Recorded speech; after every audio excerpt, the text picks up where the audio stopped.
Hello दोस्तों, आज की इस कहानी के माध्यम से हम ये जानेंगे कि हमें ईश्वर पर विश्वास रखना चाहिए और ईश्वर जो भी हमारे जीवन में करते हैं वो सदैव हमारे भले के लिए ही करते हैं। एक बहुत दिन पहले की बात है। एक रामू नाम का लड़का एक दिन समुद्री जहाज़ से कहीं जाने के लिए बैठा और कुछ दूर जाने पर बहुत भयानक समुद्र दुर्घटना से बच गया और वो तैरते हुए एक छोटे से टापू पर पहुंच गया। जैसे कि वह टापू एकदम निर्जन और सुनसान पड़ा था और वो सुनसान टापू को देखकर बहुत रोया। फिर उसने आसमान की तरफ देखा और उसने भगवान से शिकायत की कि अगर मुझे ऐसे ही निर्जन और सुनसान टापू पे भेजना था तो मुझे बचाया ही क्यों? उसी जहाज में मार देते तो अच्छा ही होता। फिर वो थक गया और अब अपनी ज़िंदगी बचाने के लिए संघर्ष करने लगा।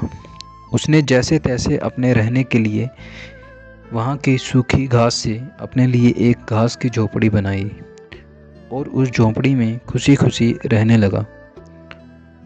और वो हर दिन ईश्वर से यही प्रार्थना करता कि उसे वहाँ से सुनसान टापू से बचा लें और घर पहुँचा दे। फिर एक सुबह वो अपने लिए जंगल में खाना ढूंढने के लिए गया हुआ था। जब वापस लौटा तो उसने देखा कि उसकी झोंपड़ी आग से पूरी नष्ट हो चुकी थी। वहाँ केवल राख के सिवा और कुछ नहीं बचा था और केवल काला काला धुआं ही निकल रहा था। फिर वो अपने झोंपड़ी को जला देखकर बहुत रोया और उसने भगवान से कहा, आप मेरे साथ ऐसा कैसे कर सकते हो? यदि आप मुझे बचा नहीं सकते तो कम से कम मुझे इस टापू में चैन से तो रहने दे सकते हैं। ऐसे ही रोते हुए उसको नींद आ गई और वो बिना खाए ही सो गया। उसके अगले ही दिन एक जहाज की आवाज़ से उसकी नींद खुली। उसको बचाने के लिए कोई जहाज वहाँ पर आया हुआ था। उसने जहाज वाले के पास जाकर पूछा, तुम्हें कैसे पता चला कि कोई यहाँ पर है?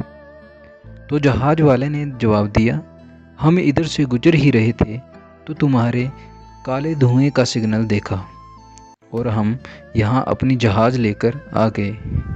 और इस तरह से रामू खुशी खुशी अपने घर चला गया। दोस्तों, ईश्वर हमारी ज़िंदगी में भी हमेशा हमारे लिए अच्छा ही करते हैं, यहाँ तक कि हमारे दर्द और पीड़ाओं में भी। जब कुछ भी गलत होता है तो जल्दी ही ईश्वर पर निराश हो जाते हैं, लेकिन हमें याद रखना चाहिए कि ये कठिन समय इस बात का संकेत है कि ईश्वर हम पर आशीर्वाद बरसा रहे हैं, क्योंकि हमारे लिए क्या अच्छा है उनको सब पता है और ईश्वर को क्या करना है ये उनको अच्छी तरह से पता है। इसलिए हार मत मानो और अपना कर्म करते रहो।